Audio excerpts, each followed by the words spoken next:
हिमाचल प्रदेश में चुनाव है और जैसे जैसे ये तारीख नजदीक आ रही है, हिमाचल प्रदेश का चुनाव प्रचार शबाब पर पहुंच रहा है। कांग्रेस 1 लाख नौकरी और पुरानी पेंशन योजना के जरिए जीत का ख्वाब देख रही है, तो बीजेपी इतिहास के पन्नों से कांग्रेस की गलतियां गिना रही है। पार्टी इस चुनाव में कुछ गारंटी लेके आई है। पहली बार जब मंत्रिमंडल बैठेगा तभी उसमें से आपके ओपीएस का निर्णय होगा कि आपको पुराना पेंशन वापस मिलेगा। उसी पहली मीटिंग में यह तय होगा कि हिमाचल के नौजवानों को 1 लाख रोजगार मिलेंगे। ये आंख में धूल झोंकने की उनकी आदत, झूठे वादे करना, चुनाव जीतना फिर भूल जाना, यही उनका चरित्र। हिमाचल में हर बार वो झूठ बोलते रहे। देवभूमि में झूठ बोला है, देश की वीर माताओं के सामने झूठ बोला, देश के वीर जवानों के सामने झूठ बोला। बकरी की मां कब तक खैर बनाएगी, कहावत है। बकरी की मां कब तक खैर बनाएगी। अब कब तक मोदी जी के चेहरा सामने रखे राजनीति करोगे। हिमाचल के चुनावी चौसर में सियासी धुरंधरों का पराक्रम तेज हो गया है। जुबानी जंग भी तीखी हो चली है।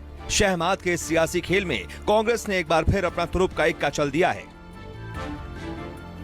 हिमाचल में पंजे का परचम लहराने के वास्ते नौकरी और पुरानी पेंशन योजना की बहाली को ब्रह्मास्त्र बना लिया है। पेंशन पर पीएम मोदी को भी घेरना शुरू कर दिया है।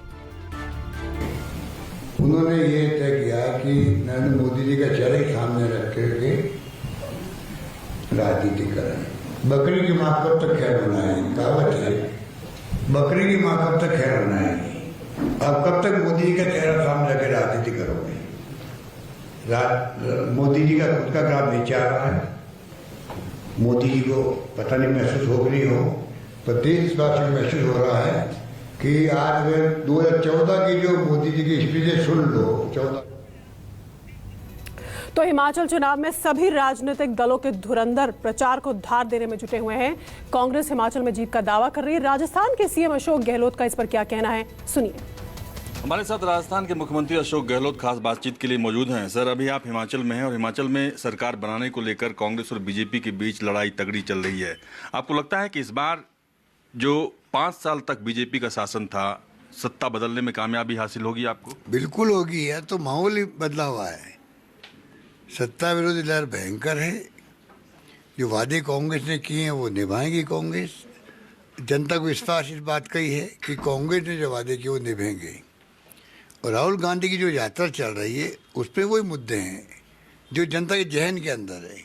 चाहे महंगाई की बात हो, चाहे बेरोजगारी समाप्त करने की बात हो, और चाहे देश के अंदर शांति सद्भावना रहे, हिंसा नहीं हो राजनीति के अंदर भी और आम जनता के अंदर भी, समाज के अंदर भी, यही मुद्दे हैं।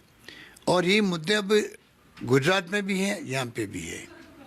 बाकी जो वादे हम कर रहे हैं उनमें जनता का विश्वास हमारे ऊपर है।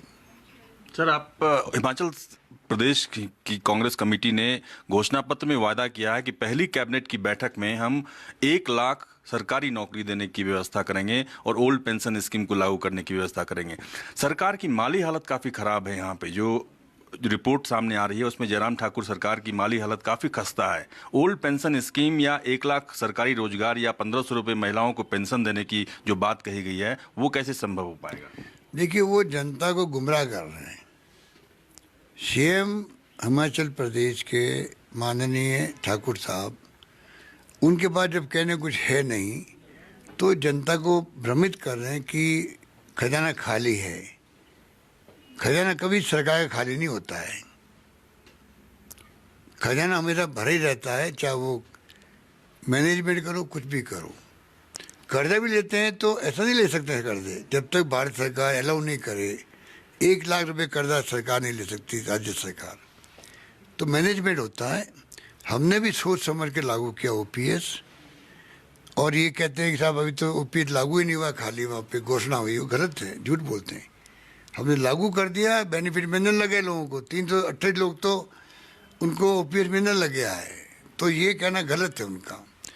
उनको चाहिए कि ओपीएस अविलंब लागू करते हो। अब तो चुनाव है, मान लीजिए, और आप देखेंगे कि जनता जो वादे हमने किए हैं सोच समझ के किए हैं। और राहुल गांधी साहब कहते हैं जो वादे करो निभाओ, वरना वादा मत करो। उसी ढंग से हमारी पार्टी ने तय किया है, मैनिफेस्टो जो बनेगा वो निभाने के लिए बनेगा, खाली दिखावे लिए नहीं बनेगा। सर, आप गुजरात के सीनियर ऑब्जर्वर हैं। राहुल गांधी हिमाचल प्रदेश नहीं आ पाए, भारत जोड़ो यात्रा अभी चल रही है, लेकिन आप कोशिश करेंगे कि राहुल गांधी गुजरात में समय दे सकें? देखिए, राहुल गांधी जी को वहाँ मांग है बहुत भयंकर। गुजरात के कार्यकर्ताओं की, गुजरात जनता की मांग बहुत है कि राहुल गांधी जी को आना चाहिए, क्योंकि पिछली बार उन्होंने 40 दिन दिए थे। इतनी मांग होना स्वाभाविक है और वो आने की कोशिश भी कर रहे हैं। जब मैंने सुना है कि वो आने की कोशिश कर रहे हैं कि यात्रा कोई कभी कभी रेस्ट में जाए या कोई टाइम निकाले कि वो 2-4 दिन के लिए भी आए तो आए हैं गुजरात में। ये मांग बहुत भयंकर है वहाँ पर राहुल गांधी का संदेश जो है ना वो जा चुका है, पूरे देश के अंदर जा चुका है। वो महंगाई की बात कर रहे हैं, वो बेरोजगारी की बात कर रहे हैं, वो शांति सद्भावना की बात कर रहे हैं। ये मैसेज पहुँच चुका है। उसका फ़ायदा गुजरात में मिलेगा कांग्रेस को और हिमाचल में मिलेगा। एक आखिरी सवाल कि हमने देखा हिमाचल प्रदेश में भी और गुजरात में भी जो बीजेपी ने मैनिफेस्टो जारी किया है उसमें कॉमन सिविल कोड की बात कही गई है कि हम यूनिफॉर्म सिविल कोड लागू करेंगे और वक्फ बोर्ड की संपत्तियों की जांच करेंगे। इसका कितना फायदा बीजेपी को मिलेगा या कांग्रेस को इसका नुकसान मिलेगा क्या? अब ये बातें पब्लिक के ध्यान में नहीं है। पब्लिक में मुद्दे अब ये नहीं रहे जो ये सोचते हैं। वो टाइम चला गया है इनका। वो टाइम राम मंदिर का नाम आ गया, वो कॉमन सिविल कोड की बात अब कर रहे हैं, पहले धारा 370 की बात कर रहे थे। अब मुद्दे हैं, महंगाई का मुद्दा है, मुद्दा बेरोजगारी का है, और मुद्दा मैंने कहा आपको जो लोगों को जेल भेज देते हैं, पत्रकारों को, साहित्यकारों को, लेखकों को, असहमति और आलोचना जो सहन ही नहीं होती है, ये देशद्रोही है। मुद्दे ये हैं देश के अंदर, ये बीजेपी वाले समझ नहीं पा रहे हैं, इसे मार खाएंगे।